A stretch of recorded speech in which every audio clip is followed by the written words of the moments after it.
जय हिंद दोस्तों, मैं योगेश कुमार शर्मा जैन एकेडमी के यूट्यूब चैनल पर आपका हार्दिक स्वागत करता हूं। प्यारे बच्चों, मैं आप लोगों को जनरल साइंस अर्थात सामान्य विज्ञान का अध्यापन करवाऊंगा, जो कि सभी प्रतियोगी परीक्षाओं का एक बहुत महत्वपूर्ण अंग है। प्यारे बच्चों, मैं पिछले 7-8 साल से जयपुर शहर में और इसके अलावा अपने अलवर डिस्ट्रिक्ट और भरतपुर डिस्ट्रिक्ट यानी कि राजस्थान के कुछ जिलों में पहले भी अध्यापन कार्य करा चुका हूं। आज हम लोग जनरल साइंस पढ़ेंगे बिल्कुल जीरो लेवल से। जो बच्चे पहली बार पढ़ रहे हैं उनके लिए बहुत ही आसानी से हम स्टेप बाय स्टेप आगे बढ़ेंगे, और जो बच्चे साइंस पढ़ चुके हैं उनके लिए भी बहुत इंपॉर्टेंट कंटेंट और क्वालिटी मैं आपके सामने पेश करूंगा। आओ शुरू करते हैं आज की क्लास। दोस्तों, हम सबसे पहले बात करेंगे कि साइंस क्या होती है। साइंस दोस्तों, साइंस को हम लोग कहते हैं हिंदी भाषा में विज्ञान। लेकिन क्या पेपर में विज्ञान आती है? जी नहीं। हमारे एसएससी हो, रेलवे हो, पटवार हो आदि पेपरों में विज्ञान विषय नहीं आता है। वास्तव में आता है सामान्य विज्ञान। अब इसका मतलब क्या है? सामान्य विज्ञान अर्थात जनरल साइंस। और अगर मैं आपको और ठीक से बताऊं तो हमारे पेपर में हमसे पूछा जाता है दैनिक विज्ञान यानी कि डेली साइंस। अब इसका मतलब क्या होता है? दोस्तों, हमको विज्ञान का वो पार्ट पढ़ना है जिस पार्ट में दैनिक अर्थात हमारी दिनचर्या जुड़ी हुई है। एग्जाम्पल के लिए, पृथ्वी गोल क्यों है? साथ ही साथ जो चीज गोल होती है, हम किसी गाड़ी के मान लो पहिया है, गोल है तो क्यों है? अगर मान लीजिए हमारे पास में पानी की बोतल भरी है, उसके बाद पानी की बूंद जम जाती है, जब पानी ठंडा होता है तो ऐसा क्यों होता है? कुकर हमारा किस सिद्धांत पर कार्य करता है? ये आपका आता है दैनिक विज्ञान में। साथ ही साथ दोस्तों, हमसे पूछ लेता है पेपर में कि नींबू में कौन सा अम्ल पाया जाता है, और पूछ लेता है दूध में, दही में। ये जो हमारे आसपास की चीजें हैं, हमसे जो बिल्कुल जुड़ी हुई हैं, वहीं से क्वेश्चन पूछता है। हमसे विज्ञान से नहीं, हमसे पूछता है दैनिक विज्ञान से। इसलिए कहते हैं इसको सामान्य विज्ञान अर्थात जनरल साइंस। हमें ध्यान रखना है कि हमें क्या कंटेंट पढ़ना है, किस प्रकार से पढ़ना है। हमारे पढ़ने की दिशा एकदम सही होनी चाहिए।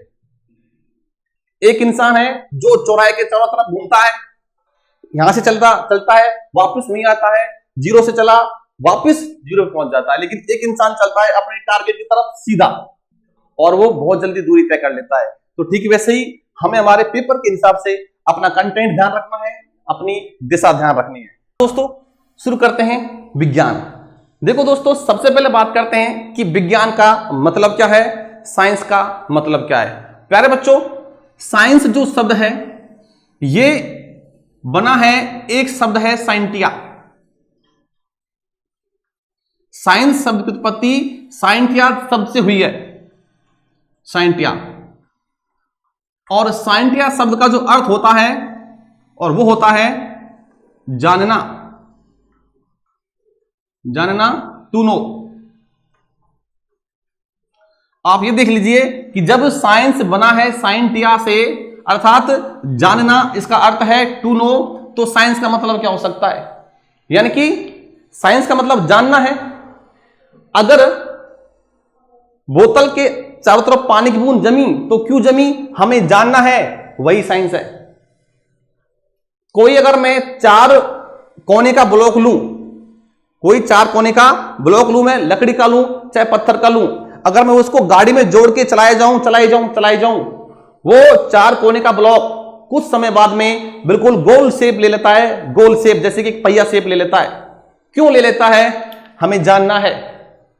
ऐसा नहीं है कि जब पृथ्वी का निर्माण हुआ था तो पृथ्वी उस टाइम गोल थी। जी नहीं, उस टाइम कंप्लीटली गोल हो सकता है, ना हो, लेकिन वास्तव में अब देखा जाए तो पृथ्वी लगभग गोल है। तो क्यों है? हमें जानना है।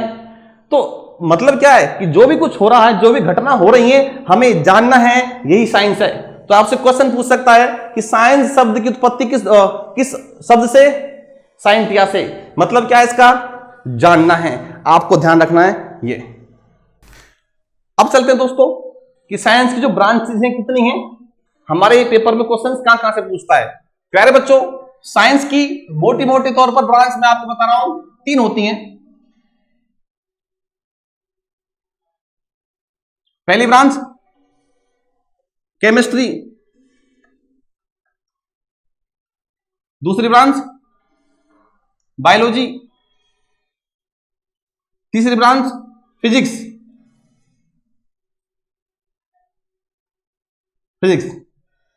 दोस्तों केमिस्ट्री के अंतर्गत हम लोग पढ़ते हैं इसकी और भी शाखाएं। एक होती है कार्बनिक रसायन विज्ञान, एक होती है अकार्बनिक रसायन विज्ञान,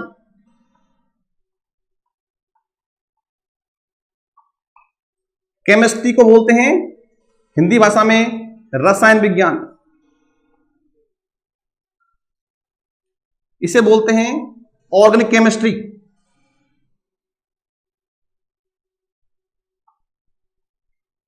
इसे बोलते हैं इनऑर्गेनिक केमिस्ट्री।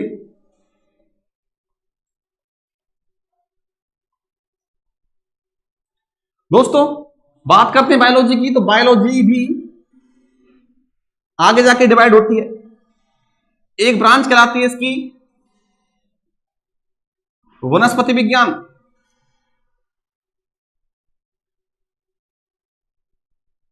और एक कहलाती है जंतु या प्राणी विज्ञान। दोस्तों बायोलॉजी को हम लोग जीव विज्ञान भी कहते हैं।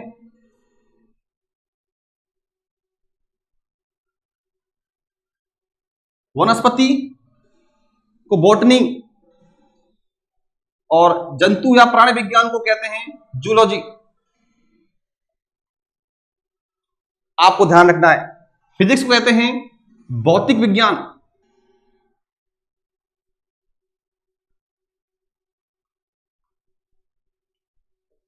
तो दोस्तों अब आपको ध्यान रखना है कि साइंस की ब्रांच कितनी है? 3, केमिस्ट्री, बायोलॉजी, फिजिक्स। केमिस्ट्री के 2 पार्ट हो गए, एक तो आपकी ऑर्गेनिक केमिस्ट्री, एक आपका इनऑर्गेनिक केमिस्ट्री। और जीव विज्ञान के बायोलॉजी के 2 पार्ट हैं, एक तो बॉटनी और एक जूलॉजी। हम सबसे पहले बात करेंगे आज बायोलॉजी की, उसके बाद पढ़ेंगे केमिस्ट्री। शुरू करते हैं बायोलॉजी। हाँ तो दोस्तों बायोलॉजी, देखो बायोलॉजी जो शब्द है ये बना है 2 शब्दों से, एक तो बायो प्लस एक लॉजी। दोस्तों जो बायो शब्द है वो आया है ग्रीक भाषा के बायोस शब्द से, और जो लॉजी शब्द है वो आया है ग्रीक भाषा के लोगोस शब्द से। ये दोनों शब्द किस भाषा के हैं आप याद रखोगे, ये दोनों ग्रीक भाषा के शब्द हैं। हाँ रिपीट करते हैं, बायोलॉजी शब्द किस किस से बना है? बायो और लॉजी। यहां तक बायो, इसके बाद में लॉजी, एंड देन हम पढ़ेंगे कि बायो जो है वो ग्रीक भाषा के बायो शब्द से और लॉजी जो है वो ग्रीक भाषा के लोगोस शब्द से आया है। वास्तव में बायोस का मतलब होता है जीव, जीव, और इंग्लिश में कहते हैं इसको ऑर्गेनिज्म। और लॉगोस का मतलब होता है अध्ययन अर्थात स्टडी। अब आपको ध्यान देना है कि इसका मतलब क्या बना। अगर मैं इन दोनों को जोड़ दूं तो क्या बनेगा? ये बनेगा जीवों का अध्ययन,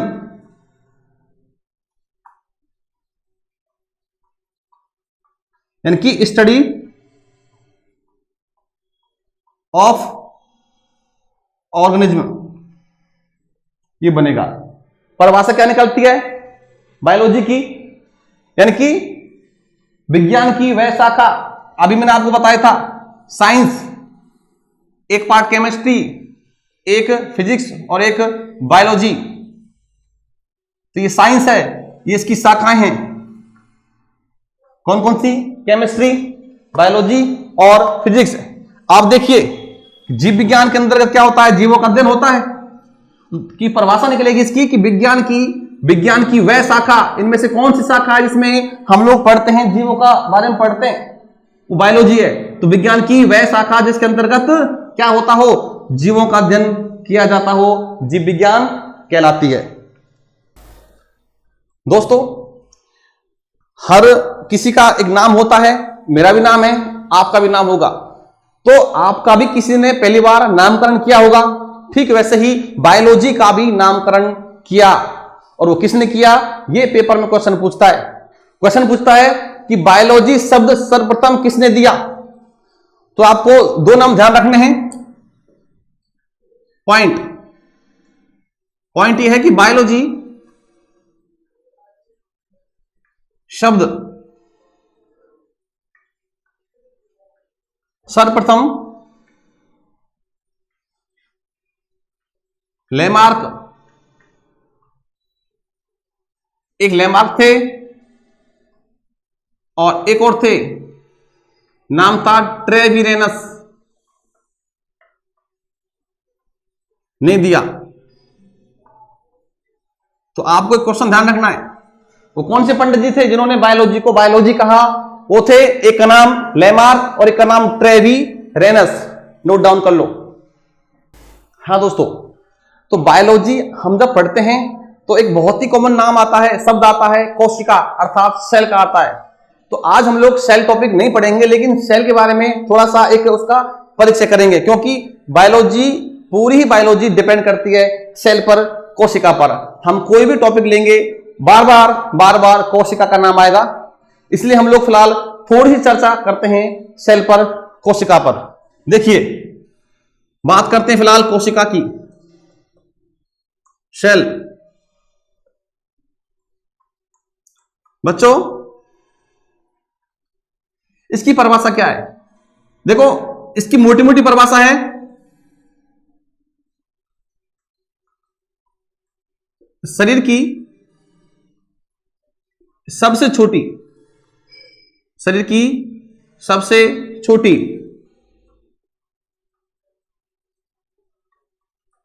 संरचनात्मक एवं क्रियात्मक इकाई को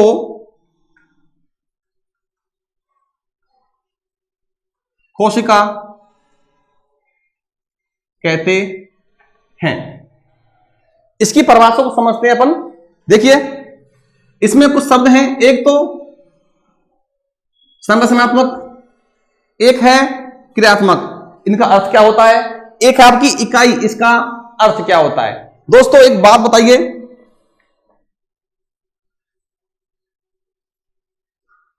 ये ईंट है, ईंट, ये वही ईंट है जिससे हमारे मकान बने होते हैं। दोस्त, मैं आपसे बोलूं कि ईंटों का समूह जो है, क्या जो दीवार बनती है, क्या उसमें ईंटों का ग्रुप होता है, ईंटों का समूह होता है? आप कहोगे जी हां। तो आप ध्यान रखोगे कि ईंटों का समूह दीवार कहलाता है। मैं यह भी कह सकता हूं कि दीवारों का समूह देख लीजिए, एक कमरा है, उसकी दीवार होती है 1 2 3 4, तो दीवार मिलके बनाते हैं एक कमरा, एक रूम बना दिया। अगर मैं आपसे बोलूं कि कमरों का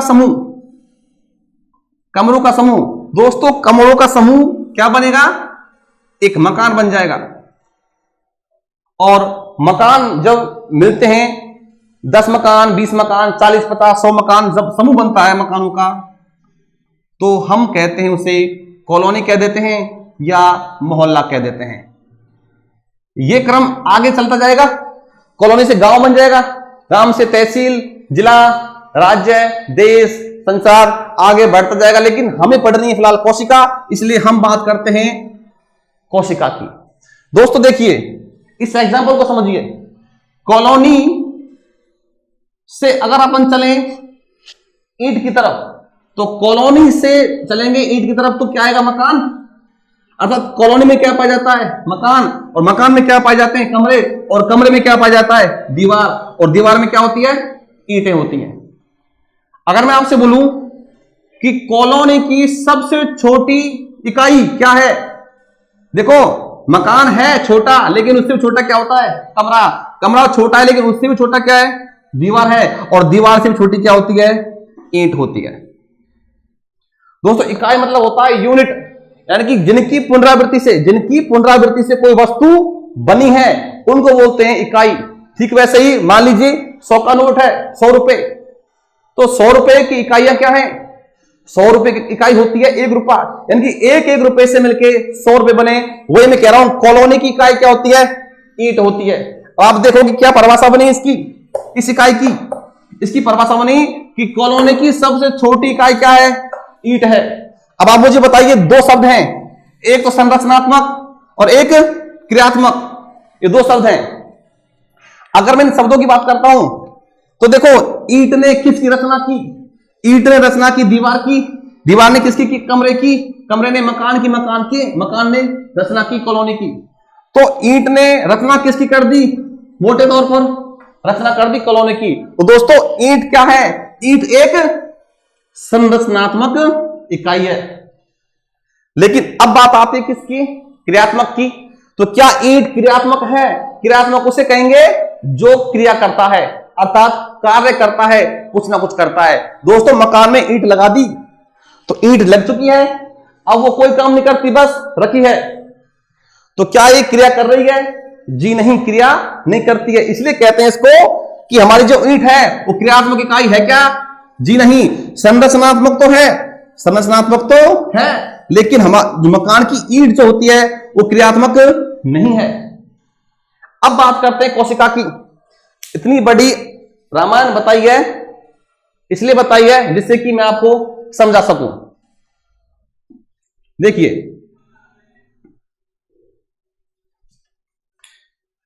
दोस्तों,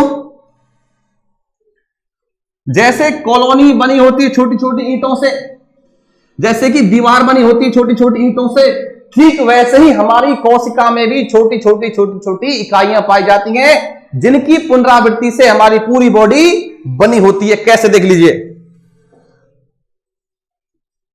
प्यारे बच्चों, कोशिका यानी कि सेल, दोबारा सुनिए, जिस प्रकार से एक दीवार छोटी छोटी ईंटों से बनी होती है, ठीक वैसे ही हमारी पूरी बॉडी जो होती है वो छोटी छोटी इकाइयों से बनी होती है, उनको बोलते हैं कोशिका।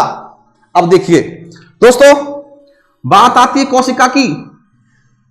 जैसे ईंट का समूह दीवार है, हमारी बॉडी भी क्या है? एक प्रकार से मान लो कॉलोनी है, तो उसमें मकान है, कॉलोनी में कमरा है, दीवार है, कॉलोनी में ईंट है।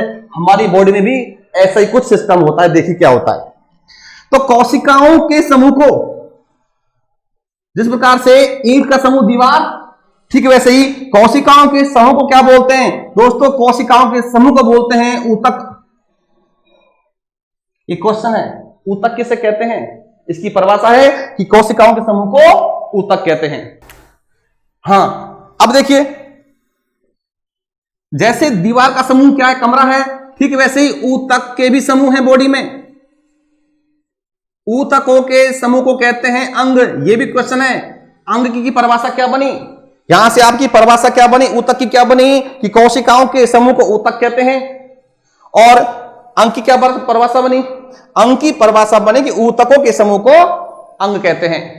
और बच्चों ठीक वैसे ही अंगों के समूह को क्या कहते हैं? दोस्तों अंगों के समूह को कहते हैं तंत्र।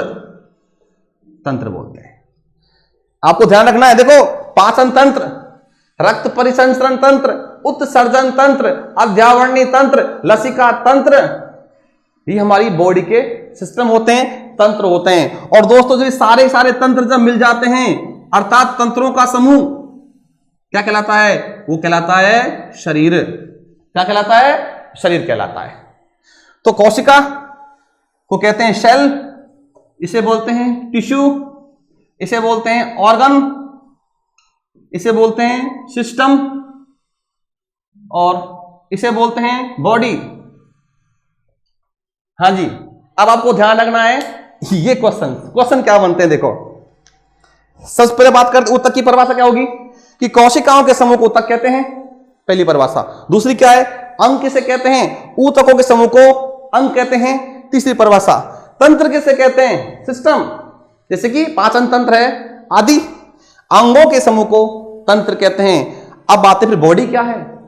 अरे तंत्रों का समूह ही तो बॉडी कहलाता है, ध्यान रखोगे। अब बात आती है किसकी? इसकी परिभाषा की। बनाओ दोस्तों, बहुत इजी है, बस चीजों को समझो और सीखते जाओ।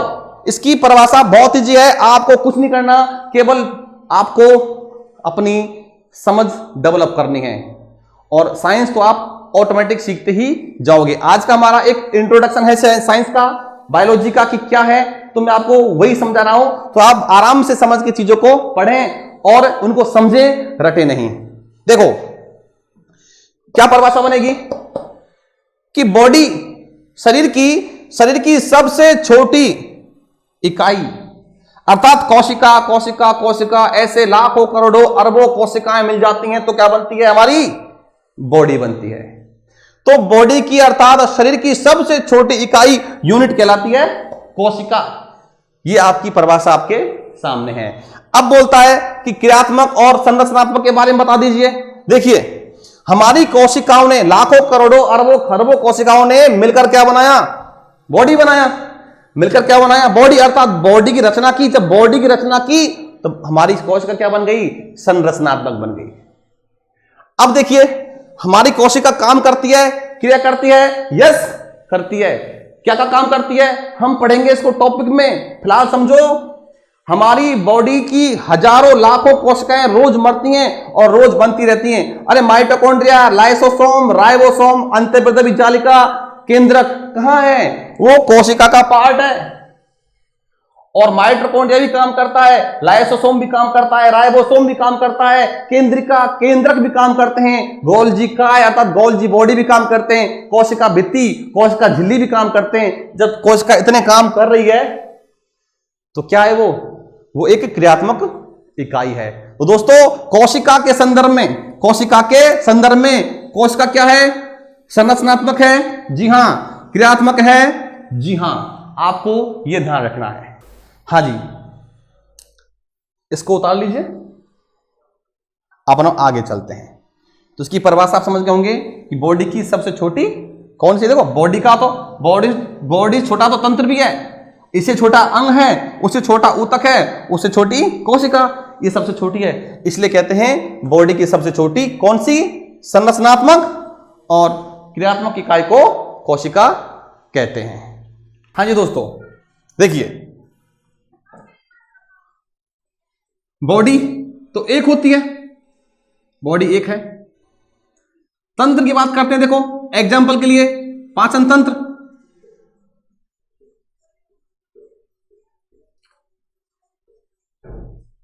रक्त परिसंचरण तंत्र,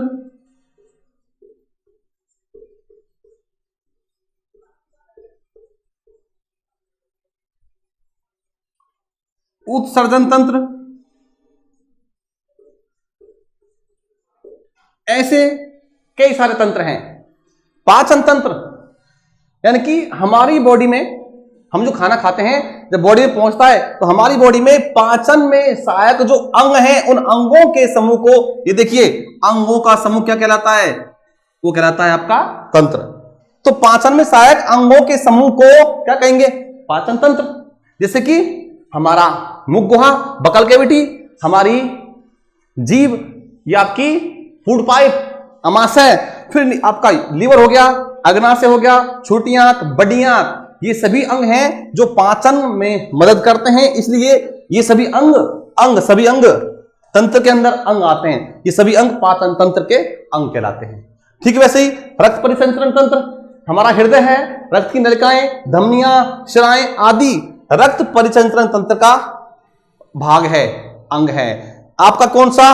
उत्सर्जन तंत्र, यानी कि हम जो हमारी बॉडी से हानिकारक अर्थात अपशिष्ट पदार्थ जो हमारी बॉडी में किसी काम के नहीं है उनको बाहर निकालने में जो अंग मदद करते हैं उनको कहते हैं उत्सर्जन तंत्र।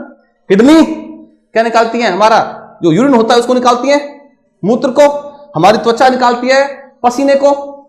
इस प्रकार से वो सभी अंग किसके पार्ट होते हैं? उत्सर्जन तंत्र के पार्ट होते हैं। तो दोस्तों अब हम क्या करेंगे? अब अपन एक टॉपिक लेंगे। हम लोगों ने पढ़ लिया बायोलॉजी का परिचय, उससे पहले पढ़ा था साइंस का परिचय, और उसके बाद मैंने आपको बताया है कोशिका का परिचय। और अब हम चलेंगे सीधे एक टॉपिक पर। इनमें से सबसे पहले बात करेंगे हम लोग किसकी, रक्त परिसंचरण तंत्र की, और धीरे धीरे करके अपन सारे टॉपिक कवर करेंगे। दोस्तों आज का हमारा जो टॉपिक रहा है वो रहा है introduction of science and biology. आप सभी को अगर ये वीडियो पसंद आया हो तो चैनल को सब्सक्राइब करें, वीडियो को शेयर करें, लाइक करें और अच्छे अच्छे कमेंट करें। Thank you. जय हिंद।